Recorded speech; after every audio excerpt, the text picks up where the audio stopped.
Enyi mlioamini, ikiadhiniwa sala siku ya Ijumaa, nendeni upesi kwenye dhikri ya Mwenyezi Mungu.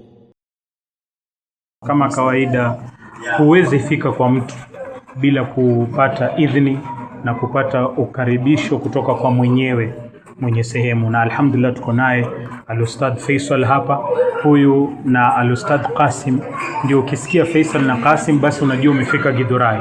Inshallah leo tunataka tueleze tu kwa ufupi historia ya Masjid Maryam tangu walipoanza. Nakumbuka mimi nilipokuja kwake mara ya kwanza walikuwa sehemu ya ndani kule, baadaye ndo akaja sehemu kama hiyo. Kwa hiyo inshallah atatueleza kwa ufupi historia ya Masjid Maryam. Naam, salamu alaykum Ustadh Faisal. Wa alaykum salaam wa rahmatullahi wa barakatuh. Naam, Faisal ndugu yangu, kipenzi changu, na huwa tuko naye sana. Pengine Ustadh tueleze tu kwa ufupi historia ya Masjid Maryam mpaka ilipofika, kutoka huko ilipokuwa chini huko mpaka ilipofika hapa, na ni nini mmefanya mpaka mkaweza kufika katika markaz nzito kama hii. Inshallah. Alhamdulillah, salatu wassalamu ala rasulillah sallallahu alaihi wasallam, wa ba'd. Rabbi shrah li sadri wa yassir li amri wahlul 'uqdatan min lisani yafqahu qawli.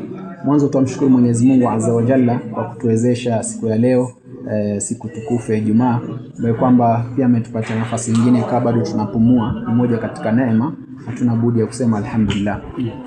Kwa ufupi tu, Masjid Maryam iko na historia ndefu sana ambayo kwamba mimi mwenyewe niliwahi kuipata kwa muda mchache. Alhamdulillah, kabla iwe Masjid Maryam, hii ilianza mwanzo ni madrasa. Ilikuwa itwa Madrasatun Nur Al-Islamia, ambayo kwamba iliwahi kuwa sehemu moja huko juu wanaita Mount Kenya. Si Mount Kenya ile ya kule, Mount Kenya Githurai. Na walikuwa wale wakazi ni mmoja katika watu wetu kuitwa Said Yusuf Wachu Dhadho. Ndiye ambaye kwamba alikuja na hii fikra akaanzisha madrasa room moja. So ikabidi atafute Waislamu ambao kwamba walikuwa wachache pale, akawaita, wakakubaliana kwamba awe akiwafundisha wale, kwa sababu kwa hakuna madrasa yeye. So Waislamu kidogo walikuwa wapata taabu, basi kuanzisha room moja Said Yusuf. Ikafikia mahali alikuwa mtu na kazi zake pia kidogo kuchoka nini na majukumu yamekuwa mengi, basi yeye mwenyewe kwa ridhaa yake akaonelea atafute mtu ambaye kwamba atashikilia akiendelea na shughuli zake. Baada hapo akaletwa Ustadh Qasim. Ustadh Qasim ambaye kwamba ndiye tuko naye hapa. Huo ulikuwa mwaka madrasa ilifunguliwa 2007. Inshallah. Ustadh Qasim alikuja 2010. So alipokuja 2010 naye akafundisha baada ya miaka miwili 2012 nami nikaletwa. So tukawa wawili kuanzia wakati huo, ikarumu zinaenda zikiongezeka, wanafunzi wakaanza kuwa wengi, tangu rumu moja mpaka ilifikia mahali tumechukua rumu 5. Kisha moja alikuwa tumefanya kama mswala, tukaanza sema kwa nini watu wasianze kuswali hapa. So ilikuwa dhiki, hata ilikuwa ikifika Ramadhani watu wanashindwa wafanye nini. Kuna msikiti mmoja lakini uko mbali sana karibu na stage, kitambo tokea hapo mpaka kufika, na wakati huo 2012, 2010, 2013 kidogo Githurai ilikuwa security si nzuri. So inabidi aidha uswali nyumbani ama usiswali kabisa. So tukaja na hii fikra kwamba kwa nini tusianze kuswali hapa kidogo. Tumechukua double room.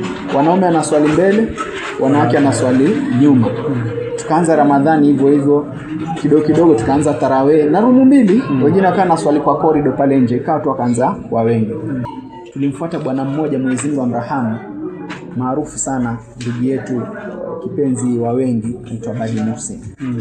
Tukamfuata, Mwenyezi Mungu amghufirie madhambi yake, kwa sababu yeye ndiye asli ya sisi kufaulu Githurai. Alhamdulillah. Kwa hiyo tukamfuata Badi Musi, tukazungumza na yeye, ikawa tunapatana katika zile harakati zetu za hafla maulid tuko na pale. Kaambia bana, sisi tuko na kilio chetu kule Githurai, tuko na mahali tumekodisha, hatuna mahali pa kukaa, madrasa imekuwa ni dhiki, utatusaidia vipi? Tuomba kama kuna uwezekano utusaidie. Wallahi hakurudi nyuma yule bwana. Alitushika mkono akasema nitapeleka kwa mtu atawasaidia 100%, na imani atawasaidia.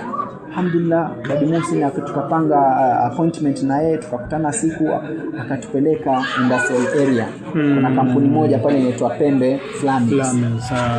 Sema tuwapeleka wapi? Kwa tu hatujui watu maskini. Senye ni wageni Githurai.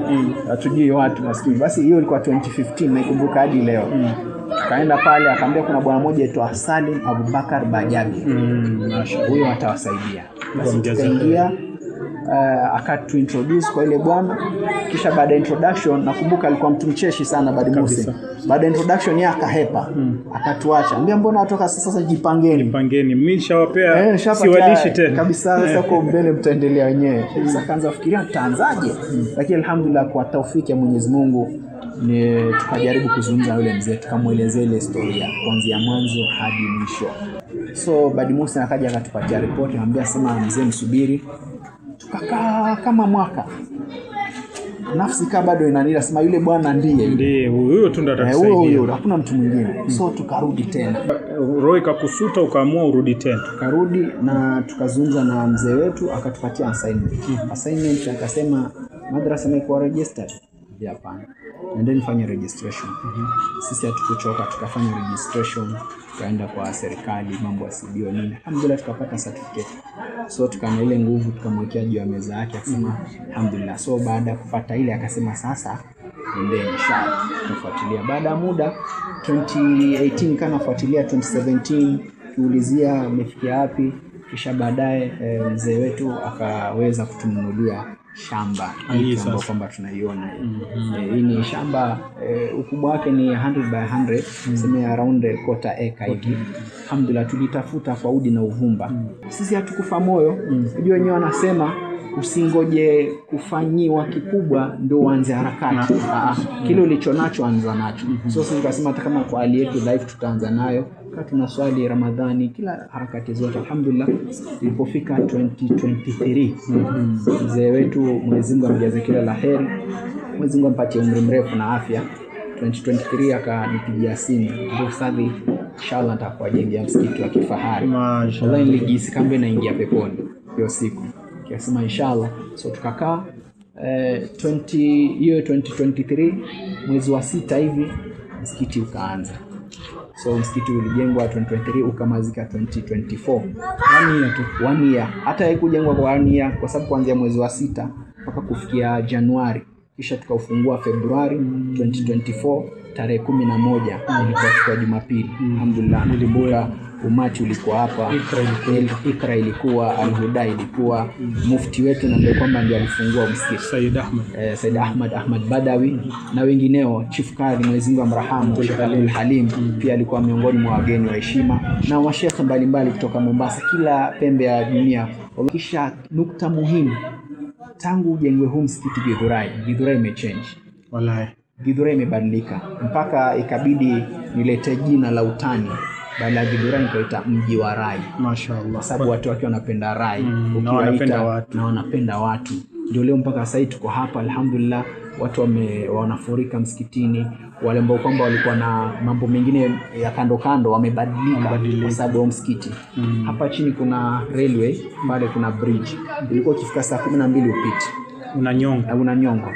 Lakini Mwenyezi Mungu alipojalia msikiti kujengwa, wale wote walibadilika, wengine walislimu, wengine wakasema tukae kando na msikiti. Kwa msikiti umeleta nuru kubwa sana hapa. Kisha jina sasa likabadilika, Nur ikawa Masjid Mariam. Kupatiwa Masjid Mariam ilikuwa ni naweza kusema ile sadaqati jaria ya mzee kwa mamake. Kwa hivyo mamake mzee anaitwa Mariam. Mwenyezi Mungu amrahamu. So yeye ametoa kama sadaqati jaria wakfu yake kwamba kila watu wakifanya ibada thawabu zinafikia. Kwa hiyo inaitwa Masjid Mariam. Na tutakwenda kidogo tuko naye Ustadh Faisal hapa. Pengine atuelezee zile departments ambazo ziko katika Masjid Mariam. Department tunaanza na msikiti yenyewe, mnaiona msikiti yenyewe mashallah kama alivyosema ni ya kifahari, si mchezo. Hii hata sidhani kama uko CBD kuna msikiti kama iko hakuna. Tueleze kuhusiana na Markazun Nur al-Islami hapa nini na nini ambayo inafanyika.